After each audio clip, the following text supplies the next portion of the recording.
Hello and welcome दोस्तों।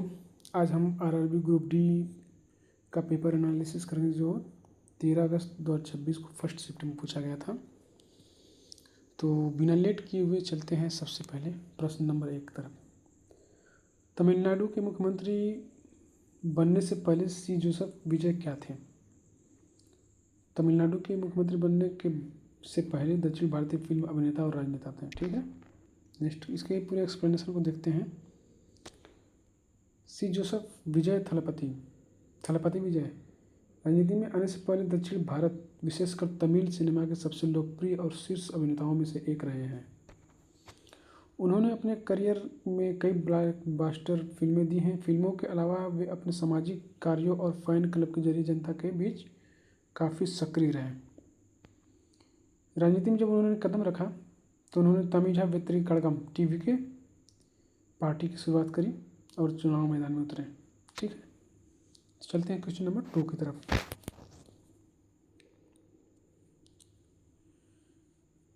फरवरी 2026 में Barbados के प्रधानमंत्री के रूप में तीसरी बार किसने शपथ ली? मियां अमोर मोटली ने शपथ ली। तीसरी बार बारबाडोस के प्रधानमंत्री बने हैं।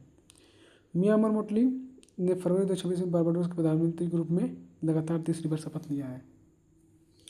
उनके नेतृत्व में बारबाडोस में ऐतिहासिक कदम उठाते ब्रिटिश राजशाही से पूरी तरह से नाता तोड़कर एक गणराज्य बनने की प्रक्रिया पूरा किया गया था।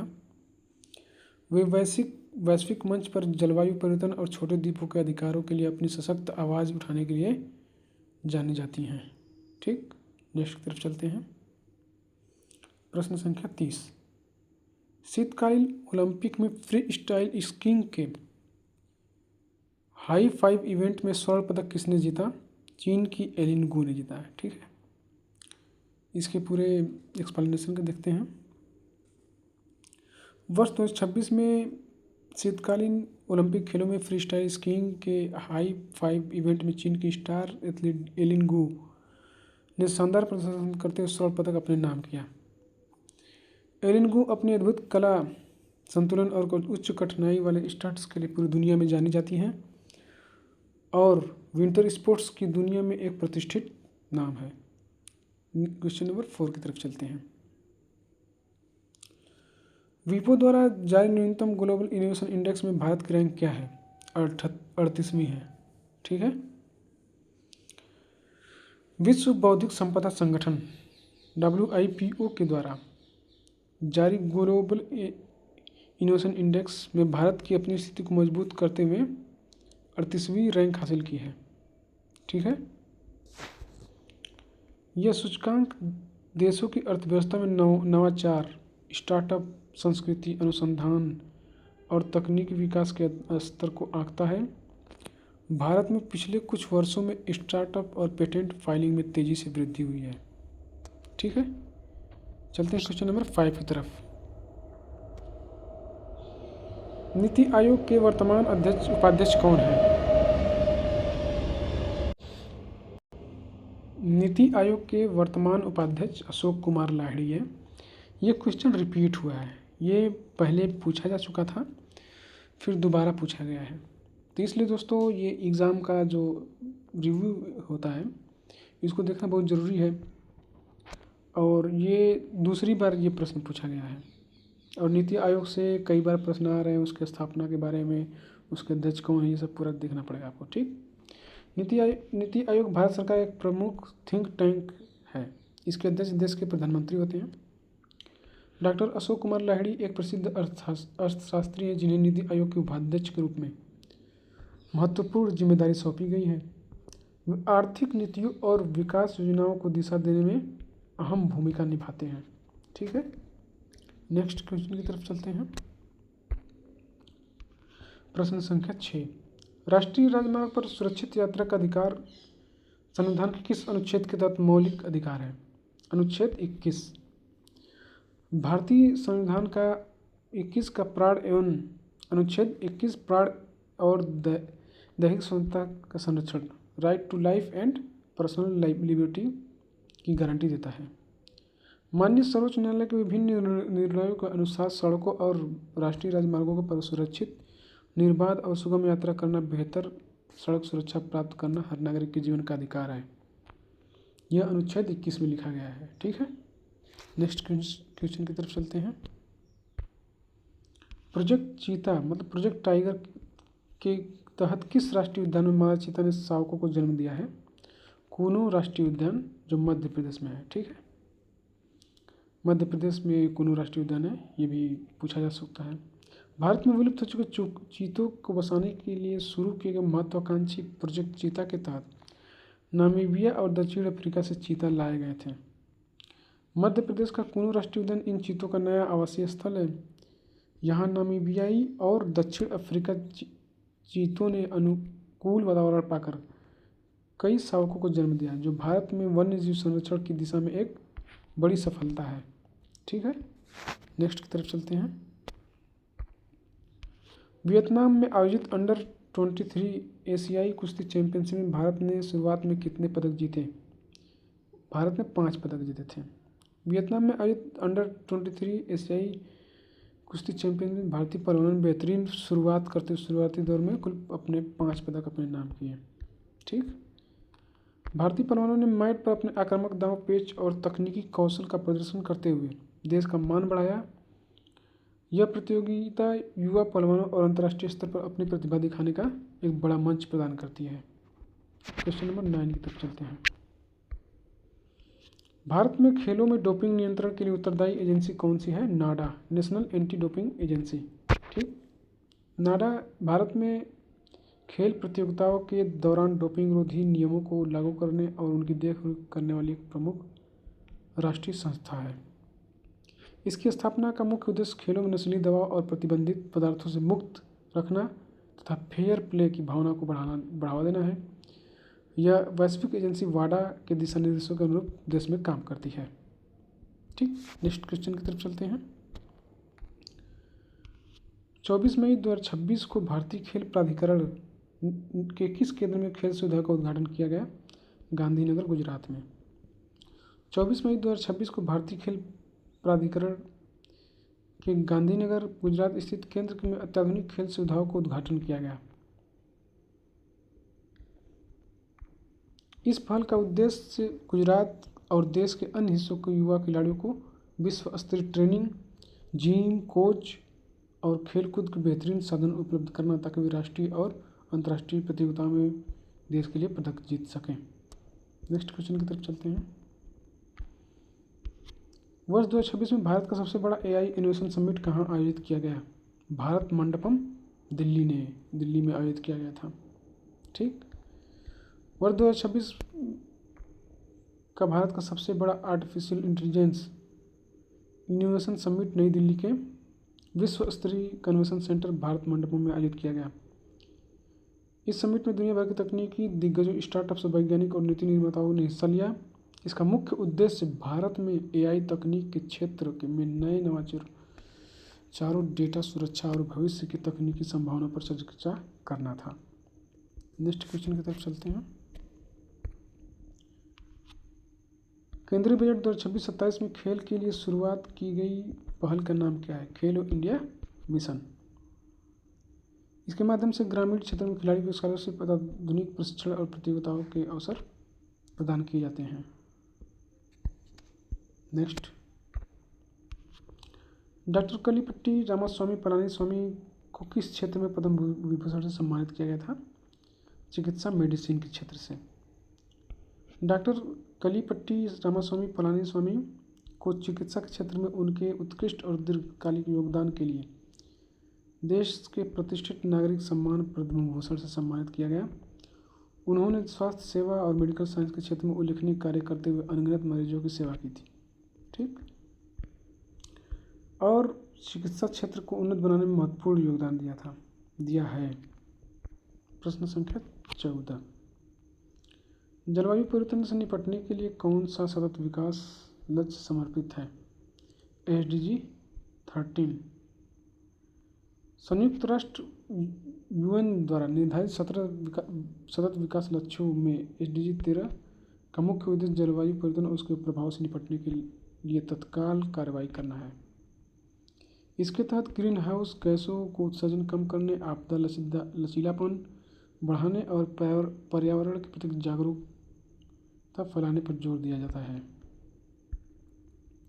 क्वेश्चन नंबर 15, कार्बन और ऑक्सीजन का अपूर्ण दहन होने पर क्या बनता है? कार्बन मोनोऑक्साइड और ऊष्मा बनता है। जब ऑक्सीजन की पर्याप्त आपूर्ति नहीं होती है और कार्बन का दहन अधूरा रहता है, तब अत्यधिक विषैली गैस कार्बन मोनोऑक्साइड बनती है। कार्बन मोनोऑक्साइड हीमोग्लोबिन के साथ तेजी से बढ़ती है, जिससे रक्त की ऑक्सीजन वहन क्षमता कम हो जाती है और यह स्वास्थ्य के लिए अत्यंत खतरनाक साबित होती है। जैसे कोई अपने रूम में, अपने कमरे में कोयला जला के सोता है, ठीक, गर्मी को, ठंडी को दूर करने के लिए कोयला जलाता है, तो रूम बंद है, उसमें ऑक्सीजन की कमी है और कार्बन डाइऑक्साइड जल रहा है, तो उसमें ऑक्सीजन कमी होगी तो क्या कार्बन मोनोऑक्साइड बनेगा। ऐसे बहुत से लोगों की मौत हो चुकी है कार्बन मोनोऑक्साइड की तरफ। ठीक है। क्वेश्चन नंबर 16, गर्भवती महिला यात्रियों की मदद के लिए आरपीएफ द्वारा कौन सा अभियान चलाया जाता है? ऑपरेशन मातृशक्ति। भारतीय रेलवे सुरक्षा बल द्वारा ट्रेन यात्रा की गर्भवती महिलाओं की सुरक्षा और स्वास्थ्य और उनकी आपातकालीन सहायता के लिए ऑपरेशन मातृशक्ति चलाया जाता है। इस अभियान के तहत आरपीएफ की महिला कर्मियों द्वारा सफ़र के दौरान प्रसव पीड़ा से पीड़ित सहायता की आवश्यकता वाली माताओं को तुरंत चिकित्सीय मानवीय सहायता पहुंचाई जाती है। ठीक है, नेक्स्ट की तरफ चलते हैं।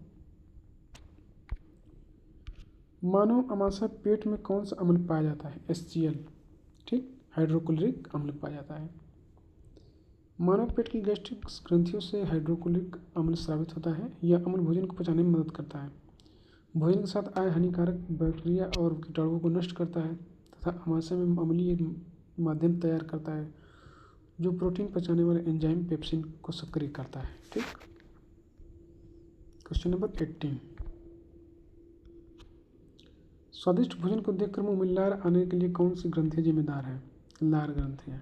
ठीक, मुंह में स्वादिष्ट भोजन को देखने या उसकी महक से लार आने की प्रक्रिया स्वायत्त तंत्रिका तंत्र और लार ग्रंथियाँ के माध्यम से नियंत्रित होती हैं।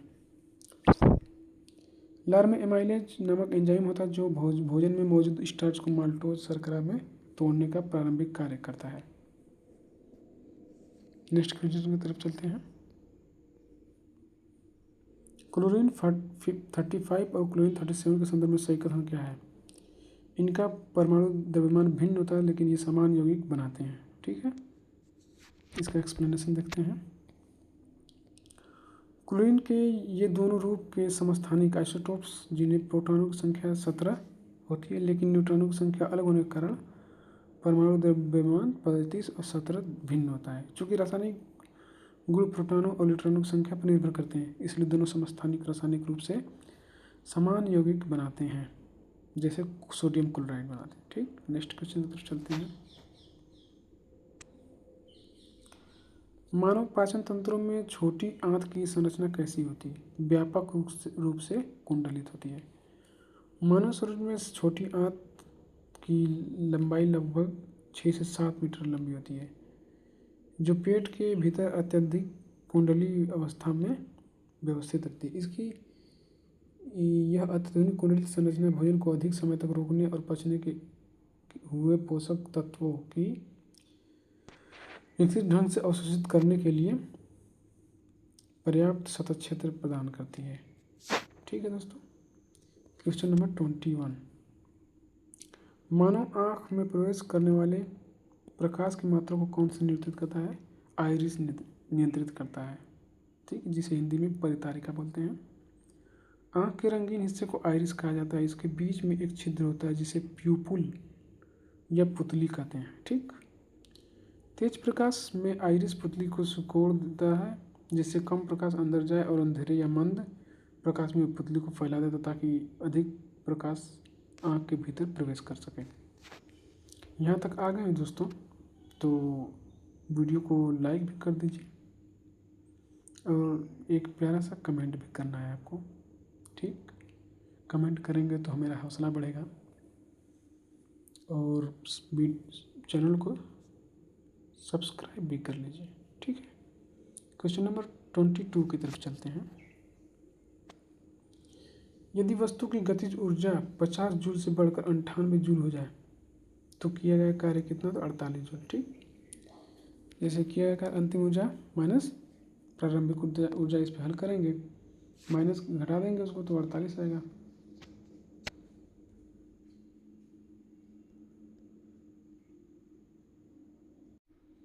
क्वेश्चन नंबर 23, वनस्पति जगत के किस समूह में फल और फूल उत्पन्न होते हैं? एंजियोस्पर्म, आवृतबीजी में फल और फूल दोनों उत्पन्न होते हैं। एंजियोस्पर्म फूल वाले पौधे पादप जगत का सबसे विकसित समूह है। इनमें बीज फल के अंदर ढके होते हैं और पौधे पर सुंदर फूल खिलते हैं। इनके विपरीत जिम्नोस्पर्म अनावृतबीजी में बीज खुले होते हैं और उन पर फूल या फल नहीं लगते हैं। ठीक है, नेक्स्ट की तरफ चलते हैं।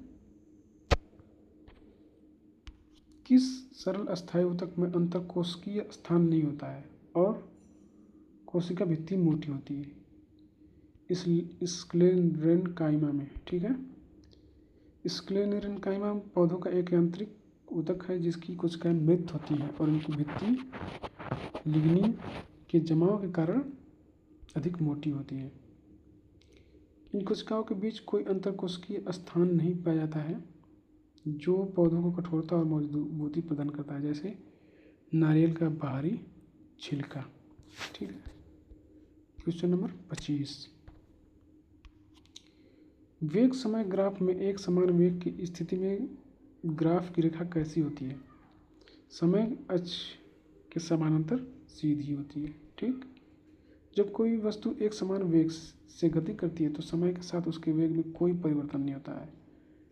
जैसे एक समान वेग से गति करेगी तो क्या इसके समान वेग में कोई परिवर्तन नहीं होगा, इसका ग्राफ ऐसे ही बनेगा। ठीक, अगर अलग अलग करेंगे तो ऐसे ऐसे बनेगा। ठीक, अस्थिर स्थिति में वेग समय ग्राफ में खींची गई रेखा समय अक्ष को बिल्कुल एक्स एक्सिस के बिल्कुल समांतर पर सीधी रेखा में होती है। ठीक, जैसे ऐसे बढ़ रहा है तो इसका सीधे ऐसे होगा एक समान गति से, अगर धीरे धीरे बढ़ रहा है तो ऐसे होगा। ठीक, नेक्स्ट क्वेश्चन की तरफ चलते हैं। एथेन C2H4 को एथेन C2H6 में बदलना किस अभिक्रिया का उदाहरण है? योगात्मक या हाइड्रोजनीकरण अभिक्रिया का उदाहरण है। यह एक हाइड्रोजनीकरण अभिक्रिया है जिसमें निकिल या पैलेडियम उत्प्रेरक की उपस्थिति में असंतृप्त हाइड्रोकार्बन